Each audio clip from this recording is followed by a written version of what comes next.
Supreme court का नया साल शुरू हो गया। इफ्तिताही तकरीब बपा हुई, तकरीर हुई। मजमूई तासुर यह है कि तकरीब में कोल्ड वॉर और बदमज़गी का अंसुर नुमाया था। बाद अज़ा होने वाले फुल कोर्ट रेफरेंस की तफसीलात भी सामने आ चुकी हैं। सबसे अहम बात यह है कि justice Mansoor Ali Shah, justice Munib Akhtar, justice Athar Minallah और जस्टिस आयशा मलिक इस फुल कोर्ट रेफरेंस में शरीक नहीं हुए। इसे इनका असूली मौक़िफ़ प्रोटेस्ट भी कहा जा सकता है और सुप्रीम कोर्ट में इनकी अददी कमजोरी भी करार दिया जा सकता है। चीफ जस्टिस की जानिब से जस्टिस मंसूर अली शाह के लिखे हुए खत में उठाए गए नुकात का कोई जवाब नहीं दिया गया, हालांकि तवक्को थी कि शायद इस पर रोशनी डाली जाएगी। खैर, ये सब हमारा मौजू नहीं। हमारा मौजू इस तकरीब में होने वाली दो तकारीर हैं। पहली तकरीर पाकिस्तान बार काउंसिल के नुमाइंदे ने की। आइए सुनते हैं वो क्या कहते हैं। हमने पार्लियामेंट की बालादस्ती और तकरीम के लिए अलम उठाए रखा है, लेकिन बसा औकात हम अपनी खुद नुमाई के लिए अपने बुनियादी फरीजा भूलकर मॉब मेंटालिटी के असीर हो जाते हैं। इसलिए मैं ज़रूरी बावर कराना चाहता हूँ कि हमें बतौर वकील अदालत में प्रोफेशनल फ़राइज़ सर अंजाम देने चाहिए, ना कि एक सियासतदान के। और यही तवक्को मैं मुअज़्ज़ज़ जजेस साहिबान से भी रखता हूँ कि रवैया और फैसला कानून के मुताबिक होना चाहिए, ना कि मकबूल नारा की बुनियाद पर। ये पाकिस्तान बार काउंसिल के नुमाइंदा ताहिर नसरुल्लाह बड़ाइच थे। उन्होंने इस तकरीर में हमें अपने साथी वकीलों और मुअज़्ज़ज़ जज हजरात को बताया है कि लोग कुछ नहीं होते, अवाम कुछ नहीं होती। लोगों की फिक्र न करें, अवाम की फिक्र न करें, अक्सरियत और अक़लियत के चक्कर में ना पड़े, फॉर्म 45 और फॉर्म 47 के चक्कर में ना पड़े, किसको कितने वोट पड़े इस चक्कर में ना पड़े, ज्यादा वोट लेने वाले दरबदर क्यों हैं और कम वोट या कम सीटों वालों की हुकूमत क्यों है इस चक्कर में भी न पड़े। आपके फैसले बस इस कानून के मुताबिक होने चाहिए जो फॉर्म 47 वाली पार्लियामेंट ने ताजा ताजा बनाए हैं। आप अवाम की चीखो पुकार, आहो बका और वोटों को न देखें, आइन की रूह को न देखें। आप हमारा मतलब हमारी मदद से बनाया गया कानून देखें, इसमें की गई तरामीम देखें।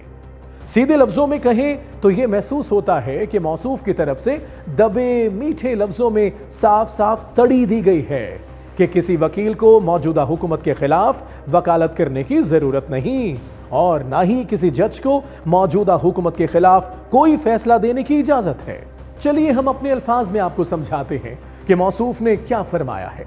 हमारा सबका काम पार्लियामेंट और पार्लियामेंट बनाने वालों की बालादस्ती कायम रखना है। हमें इससे कोई गर्ज नहीं कि अवामी नारा क्या है या अवामी डिमांड क्या है। हमारा काम यह है कि अगर नए कानून के मुताबिक यह कह दिया गया है कि ए के बाद एफ आना है तो हमें अपनी अक्ल इस्तेमाल नहीं करनी चाहिए कि बी, सी, डी और ई कहां गए। हमें तस्लीम कर लेना चाहिए कि ए के बाद एफ आता है, बाकी बी, सी, डी और ई यानी अवाम कहां गए, किस भाड़ में गए, इस पर हमें कोई गर्ज नहीं होनी चाहिए। बिल्कुल खुलकर कहा जाए तो यह मौजूदा हाइब्रिड हुकूमत का बयानिया है जो बार काउंसिल के नुमाइंदे के मुंह में ठूंसा गया। जी हां, ठूंसा गया ही कहा है। अटॉर्नी जनरल का भी इस बारे में मौक़िफ़ सुन लीजिए। Every second that the court spends entangled in politically charged litigation is precious time that could be used to resolve decades-old cases involving ordinary litigants, the ultimate consumers of our justice system. Entanglement with political questions not only burdens this court's resources, but also results in unnecessary controversy around this court. Attorney general साहब, एक तो आपके ओहदे के साथ भी general लगता है, बंदा डर ही जाता है। खैर, मंसूर अवान साहब बिल्कुल ठीक कह रहे हैं आप। अदालतों को सियासी मुकदमात में अपना टाइम जाया करना ही नहीं चाहिए। ऐसे मुकदमात में उलझना ही नहीं चाहिए। सियासी मुकदमात मतलब अवाम के वोटों की चोरी, इलेक्शन मैनिपुलेट कर लेना एक कतन सियासी मसला है। इसका आम आदमी से क्या ताल्लुक है? कोई ताल्लुक नहीं है। आप कतन दुरुस्त कह रहे हैं। यह सिर्फ और सिर्फ एक सियासी मसला है और फिर यह भी सियासी मसला है कि जिसको चाहे पकड़ लो, जिसका चाहे केस खत्म कर दो, जिस पर चाहे केस बनाकर अंदर कर दो, एक केस के 4 बना दो, एक FIR 50 जगह काट दो। इसमें आम आदमी को क्या प्रॉब्लम है? जाए जाके भुगते, लड़े 50 जगहों पर अपने मुकदमे। आप बिल्कुल ठीक कहते हैं, आला अदालतों को इन चक्करों में नहीं पड़ना चाहिए। हुकूमत खुद ही हैंडल कर लेगी अपने सियासी मुखालिफिन को, अपने खिलाफ बात करने वालों को। हाँ, ये थाने, सिविल और स्पेशल कोर्ट्स वगैरह किस मर्ज की दवा है? आप बीच में ना पड़े, करने देने अवाम के साथ डंडा डोली। तौबा है भाई अटार्नी जनरल साहब, खुदा का नाम ले। अगर वोटों की चोरी, लोगों को रातों रात उठा लेना, गायब कर देना, लोगों के हुकूक की पामाली, जबान बंदी अवामी मसला नहीं फ़कत सियासी मसला है, तो अवामी मसला आखिर है क्या? ये कि मेरी भैंस चोरी हो गई है या किसी ने मेरी 6 मरले ज़मीन मार ली, ये अवामी मसला है?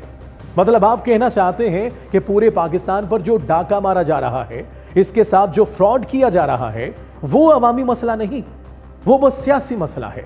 अवामी मसला भैंस की चोरी है। ठीक है जनाब, हम कौन होते हैं बीन बजाने वाले? आप जैसे कहते हैं मान लेते हैं। हम अपने आप को भैंस की चोरी तक ही महदूद रखेंगे। पाकिस्तान की चोरी एक कतई सियासी मसला है और इस मसले से आप और आपके सियासतदानों को ही निमटने देंगे। और आखिर में फुल कोर्ट रेफरेंस में 4 मुअज़्ज़िज़ जस्टिस साहिबान क्यों शरीक नहीं हुए? इसका जवाब आपको जस्टिस अतर मिनल्ला की पिछले दिनों की गई इस तकरीर के इक्तबासात में मिल जाएगा। दोबारा सुनिए। एक तस्लीम करने की बात है कि हाइब्रिड, जो कहते हैं कि ये आज हाइब्रिड निज़ाम है, इसका मतलब है आमरीयत है, कॉन्स्टिट्यूशनल गवर्नेंस नहीं है। उन्होंने साफ और सीधे लफ्जों में कहा कि हम सबको पता है कि बुनियादी हकूक बेमानी हो चुके हैं, आज़ादी इजहार है ही नहीं, सियासी ख्यालात या तनकीद जो भी करता है उस पर पाबंदी है। लेकिन उन्होंने ये बात शायद अधूरी छोड़ दी। अगर वो बात मुकम्मल करते तो बताते कि जो मखसूस राय के खिलाफ बोलता है या जिसकी राय पसंद नहीं आती उसे उठा लिया जाता है, उस पर केसेस बना दिए जाते हैं। ये बात उन्होंने नहीं कही। शायद जिस मकाम पर वो थे वहां ये कहना उनके लिए मुमकिन नहीं था या कहना उन्हें मुनासिब नहीं लगा। उन्होंने कहा, बल्कि तस्लीम किया कि हम अपना वक्त गुजार चुके, हम इस मुल्क की जो तबाही कर सकते थे हमने की है और 77 साल से मुसलसल कर रहे हैं। इसकी बुनियादी वजह यह है कि पाकिस्तान में आईनी बालादस्ती की गवर्नेंस नहीं है। कोई भी इदारा, कोई भी हुकूमती ओहदेदार किसी पॉलिटिकल इंजीनियरिंग नहीं करेगा और जो भी अवामी नुमाइंदे इलेक्ट होंगे वो हकीकी, साफ और शफाफ इंतखाबात से इलेक्ट होंगे। बदकिस्मती से 77 साल से ये भी हम सब का एक ख्वाब रहा है। जस्टिस अतर मिनल्ला ने कहा कि मैं तो अपने फैसलों में भी लिखता हूं कि इस मुल्क में आईनी बालादस्ती नहीं है, यहां पर एलीट कैप्चर है। यह कड़वा सच कोई आम तबसरा नहीं बल्कि एक ऐसे शख्स का बयान है जो खुद सबसे आला अदालती मनसब पर फाइज है। उन्होंने तकरीर में यह भी बताया कि मुल्क में आईनी हुकूमत ना हो और जज खामोश रहे तो वो अपने हलफ से गद्दारी कर रहे होते हैं। उन्होंने कहा, हमें डिस्टोर्टेड तारीख पढ़ाई जा रही है, हमें स्कूलों में ही झूठ पढ़ाया जाता है, झूठ का राज हो तो मुआशरे खत्म हो जाते हैं। जस्टिस अतर मिनल्ला ने कहा कि अवाम और अशराफिया की लड़ाई में अशराफिया ने जजों को इस्तेमाल किया और बदकिस्मती यह है कि जज इस्तेमाल हुए।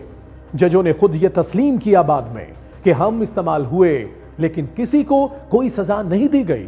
जस्टिस अतर मिनल्ला ने कहा, 77 साल से इदारे आइन की बजाय सियासी इंजीनियरिंग कर रहे हैं।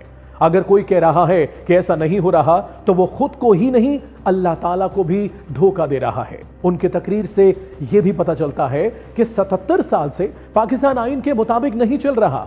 इदारे और अफराद अपने हल्फ की पासदारी नहीं कर रहे, इसलिए लोगों के हकूक की पामाली हो रही है।